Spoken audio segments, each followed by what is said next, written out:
All right, guys, I just want to welcome back to the Everything College Football podcast. Today, me and Nick will be in our Week 1 analysis for South Carolina and North Carolina. Looking at the game notes, UNC is a 3-point favorite. 62.5 is the total. 7:30 p.m. Eastern Time on ABC. We'll get the primetime slot here. Bank of America Stadium in Charlotte, home of the Carolina Panthers, will be the neutral site for this contest. Look at the South Carolina offense. They really started to click at the end of last season, including Spencer Rattler, looking to ride some of that late momentum into a strong senior campaign. I certainly think he made the right decision to come back to school. This is a player in the past, Nick, who's shown elite talent with his arm. He has great velocity. He can really rip it anywhere on the plateau. This is a guy who is phenomenal in those aspects. But some of the other areas he's really struggled in, and that's why he has went from being a number 1 prospect in the NFL draft to potentially being maybe not even a day 3 selection due to not being able to read defenses, the lack of consistency, maybe not exactly being a leader. But the last 3 games, against Tennessee, 438 and 6 scores, had 360 and 2 against Clemson, and 246 and 2 more, including some amazing throws in that game. Before that, though, he only had 3 games of 200 plus yards on the year. It took him till late November to start adding some more yardage totals, which ended up with him getting to 3,018 scores on the year. What's your thoughts of Spencer Rattler coming into the season? What kind of performance do you expect for him in Week 1 of 2023, where a lot of people thought years ago he'd be in the NFL by now? Certainly an infuriating player. He really has not lived up to the hype. Number 1 recruit out of high school, went to Oklahoma with Lincoln Riley, just never worked out there. Was supposed to be the next in the quarterback factory. Heisman winners out there on the plains were plenty under Lincoln Riley, and it just did not work out for him. Got beat out and had to move to South Carolina.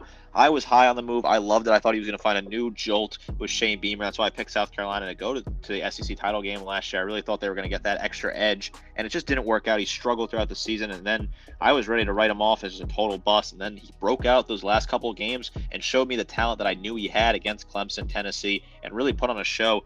What Rattler are you going to get? It's really like, looking like flipping a coin. You might get the one that struggles against Florida or Vandy, or you're going to get the one that dominates against Tennessee or Clemson. You really don't know which one you're going to get on any given Saturday.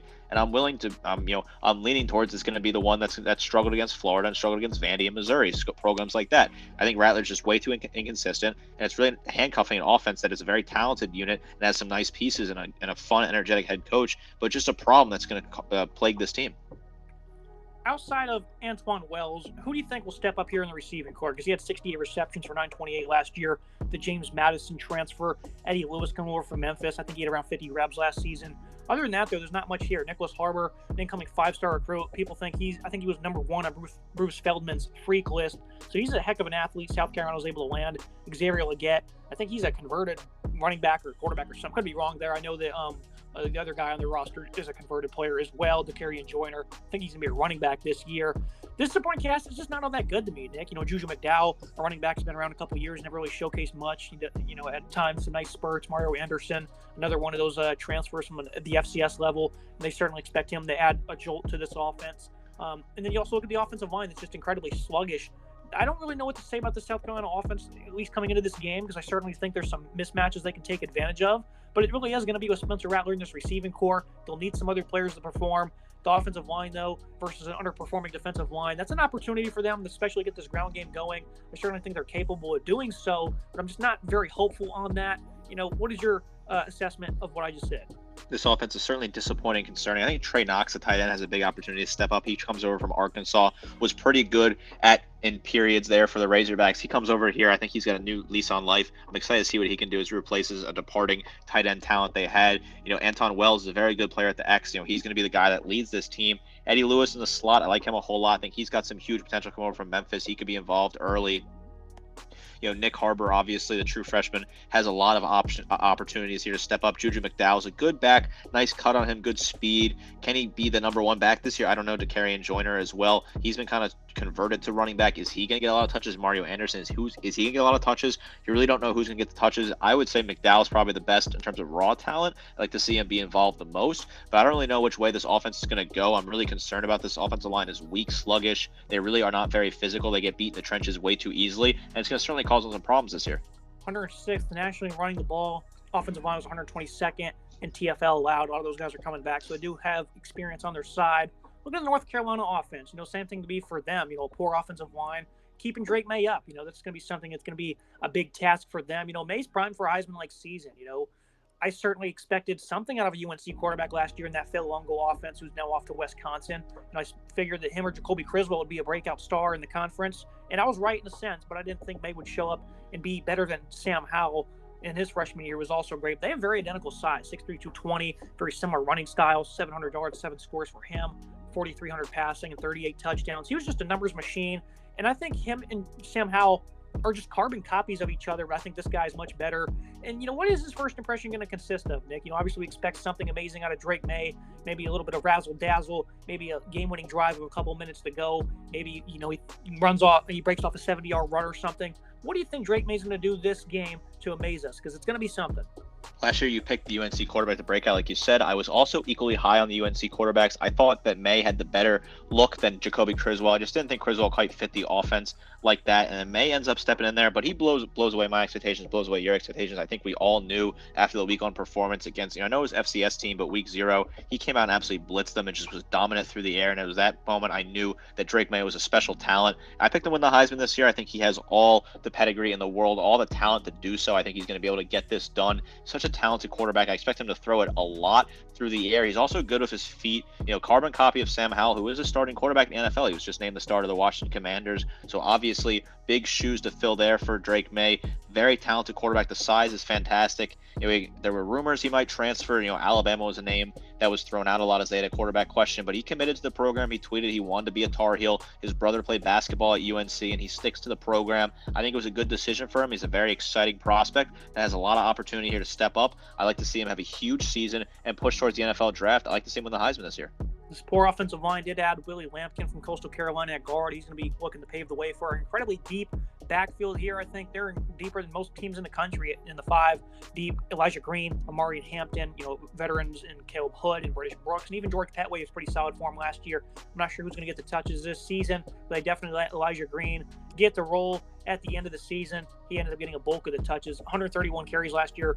Pretty much all of those came over the second half of the season, 558 yards and 8 touchdowns for him. So I'm going to bank on Hampton, Green, and May being the running assets here, 4.2 yards per carry. They certainly have a balanced approach with this offense. The receiving core, I think they certainly have some great potential as well. You have young players like Kobe Paysor, J.J. Jones, I think, is going to be the breakout player of the year on the offensive side of the ball in this conference. Andre Green as well. Gavin Blackwell, another name. Nate McCollum from Georgia Tech, a great underneath slot weapon. I think he's going to have an elite season, 1,000 yards coming for him. Watch out for McCollum, the GT transfer. And Devontae Walker. The latest status with him is certainly in flux, but if he can get on the field, Nick, they're going to be even harder to defend. Devontae Walker is hoping to get on the field. I saw a tweet earlier from Brad Crawford of 247 Sports, who said a couple of sources have indicated that he expects to have their decision reversed and he will be eligible to play this season. It's very likely that will happen. They said they're hoping to hear something this week. He will be heartbroken if it doesn't play. I think he will get reinstated and adds a huge dynamic to this offense that could really use a weapon like that. He's fantastic in the Z. I think he's a really good talent. If he is returning, I think Drake May is going to try and get the ball to him very often. J.J. Jones is a good wide receiver, Andre Green as well involved in that. He was a true freshman last year that looked good at times. Nate McCollum is a very solid player in the slot. This offensive line has some solid pieces. Willie Lampkin comes over from Coastal Carolina, looks good at left guard. Elijah Green, Amari Hampton, British Brooks, Caleb Hood. I mean, the list goes on and on at running back, George Petway. These are all very talented backs that have nice speed. This is a very deep backfield, running back by committee approach here. They were pretty good last year on the ground. They could certainly be better, but they were pretty good at 153 yards per game on the ground. I expect them to run the ball a lot here against South Carolina, have nice success with it. They only had 2 games of 200-plus rushing last year, and that was in the first 2 games of the year against Florida A&M and then Appalachian State. After that, they didn't really have much, and efficiency really dwindled at times. They tried to run the ball, especially in games like against Pittsburgh, 30 carries, only 86 yards. Efficiency is certainly a bit concerning, but they might have a opportunity to do a lot more in this game against the 117th ranked run defense from a season ago. The top 2 players coming off the defensive line for South Carolina are going to be pass rushers, Tonka Hemingway and Jordan Strawn. Hemingway is obviously great on the interior. He was more of a guy who made an impact versus the pass than the run, but he definitely has an excellent feel for working off blockers, real high-effort pass rusher with some good power in his hands. Other than that, though, I'm not really happy with this defensive line. Alex Huntley, TJ Sanders, Nick Barrett, these are veterans. Tyreek Johnson was a pretty solid performer. These are some veterans for the most part, though, These guys last year were not good, but much like their offensive line, experience is coming back, and that might be a plus. But the middle of the defense is still as equally as concerning, if not more. Debo Williams, Mohamed Kaba. I just don't really like this linebacking core. Bam Martin Scott, he's a veteran, he's been around a while. This is not a typical SEC linebacking core. These guys are not going to be very physical, I don't think, this year. Again, they are veterans, though, so maybe they could prove me wrong. But for this game, there's going to be plenty of rotation, plenty of health, plenty of gas in this backfield. I don't think this linebacking core is, up to par to deal with. I like Tonka Hemingway. I think he's a very good player at defensive tackle. Alec Huntley, I like him as well at nose tackle. Good player. Tebow Williams, Mohamed Kaba, two linebackers that don't really fit the SEC mold, like you said. Stone Blanton as well was a true freshman last year. Donovan Weston Moreland as well could be involved. This unit is a rotating unit. A lot of bits and part pieces here that kind of come in here, plug and play pieces. I don't know if this unit's going to be able to hold up against a running back room that's very talented, and Drake May could use some of that to his advantage and also be involved and pick these guys apart over the middle. I think the middle of this defense is very weak, and I'm concerned about it for this game, certainly. The secondary, though, certainly might have an edge against this talented receiving core. Marcellus Dial, he's leading a group that's tasked with slowing down this machine. We obviously expect the secondary to be good last year, 34th against the pass. And they had two true freshmen last year that really stepped up for them, DQ Smith and then Nick Imuwarmai. He was really good for them. Two rising sophomores there at the safety position.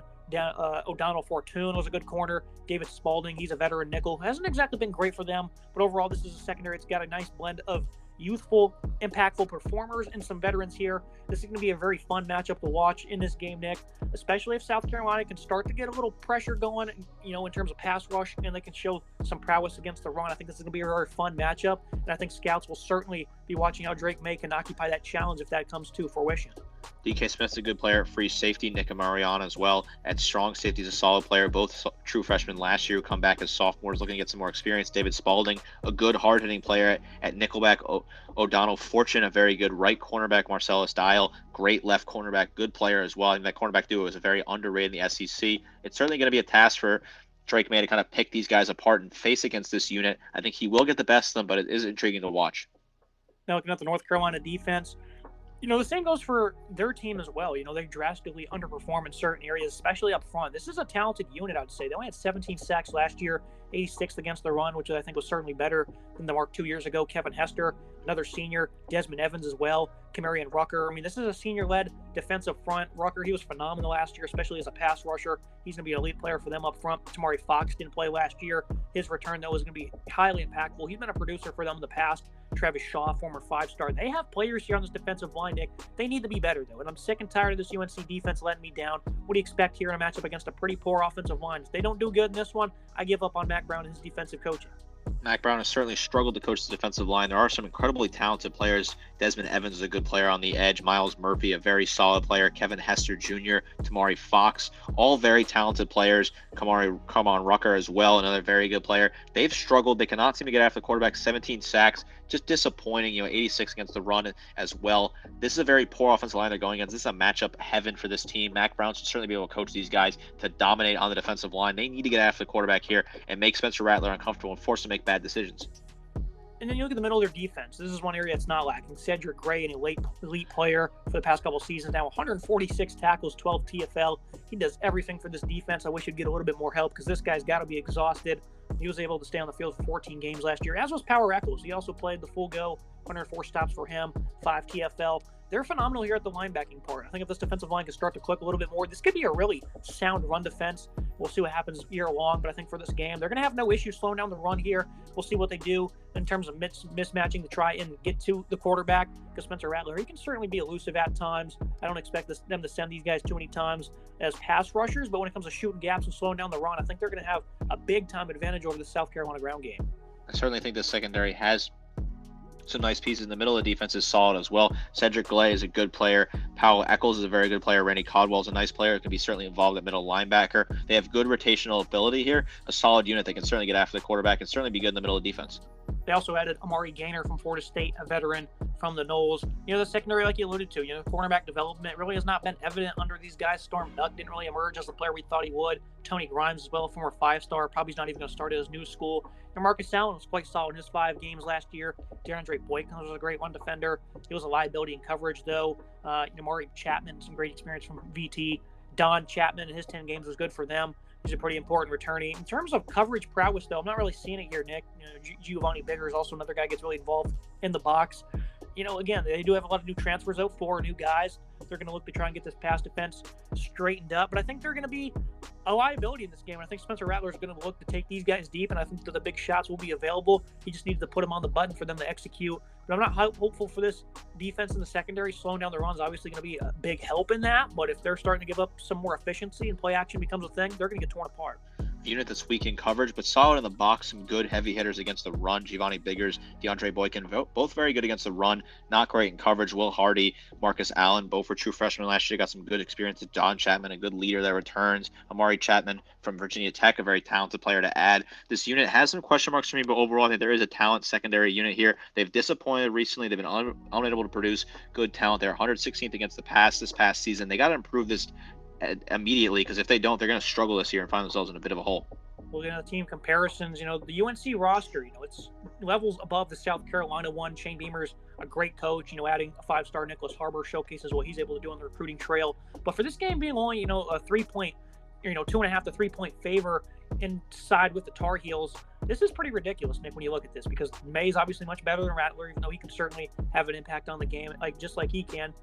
Running back room, much deeper. Running game's going to be much more efficient. The wide receiver room, 2 guys for South Carolina, maybe even 3 with Trey Knox will probably be impactful for them this year. But UNC, they have about 6 or 7 guys I'm confident in. The defensive line's better, even though Tonka Hemingway was an All-American last year. Linebacking core, much better. Evenly as bad up front on the offensive line. The only edge here South Carolina has, Nick, is in the secondary. If anyone disagrees, I just don't see how. I think this is a great. I look at this and say that this UNC team has just so much talent across the board and is so much better than South Carolina. Drake May obviously is so much more talented than Spencer Rattler, and he has the potential to be the star this year for this UNC. This running back room is fantastic. Wide receiving room, a very good unit as well. Defensive line, linebacker unit's very good. South Carolina does have the edge of the secondary, but I think UNC could certainly step up and eventually have the better secondary come the end of the year. This UNC team is miles better on paper, and they should certainly win this game. The final thoughts in the prediction. The keys to the game, for SC, force May to be ordinary. Don't let him pick you apart. Give your team an opportunity to play good football on the offensive side of the ball by keeping him on the sideline. And for North Carolina, the run game just needs to be uncorked, and the defensive line needs to play to a higher standard. Again, even though the UNC roster is levels above the South Carolina one, the Gamecocks seem to play a lot better than they should, and that's the Beamer effect. Beamer balls, they like to call it. They're great on special teams. They play tough. They play as a team. Showcase a nice brotherhood, Nick. I think that's why this game will be close. UNC should easily win and cover. 34-27 for me. But a couple years ago, this game was played in Charlotte. It was a great contest. I think every time they lace up the boots against each other, it will be a good game, especially if Shane Beamer is on that sideline for SC. And I think that's the sole reason why this game will be so close, is just Beamer somehow finds a way to get these guys in tune, even though they're not as talented as their opponents, and I don't think they really ever will be. They're going to always play higher than they should. What's your final thoughts on this contest? This is a very unique border rivalry like that they play in Charlotte. Nice, large stadium. Should be a great crowd, a good kickoff game. Game day is coming to town for this, which is very exciting. I think UNC wins this game. It's going to be close. I said 28-24. UNC's barely going to cover that 3-point spread, depending on what book you get at 2.5, 3, whatever you're looking at here. I think UNC wins this game because they just have a better offense. I think they're going to struggle a little bit early on. I think this South Carolina defense will give them some issues, but I think they're going to pull away late, and Drake May will have some magic to win this game for his team. I think it's going to be a close back and forth contest, a bit of a close game, which is a little unexpected, I think, by some people. But I'm excited for both teams this year. I think both teams have talent. I just think that's going to be a tough matchup for South Carolina here. I like this UNC team to win this game and get off to a good season for Mark Brown and kick off what could be a great campaign for Drake May as well. That's going to be it for today's episode. As always, Nick, I appreciate you joining me, breaking down the primetime contest in Week 1 between the Carolinas. Excited for this game day game. Excited to have game day back. And excited for college football to be back. Make sure you guys like, comment, subscribe. See you next time.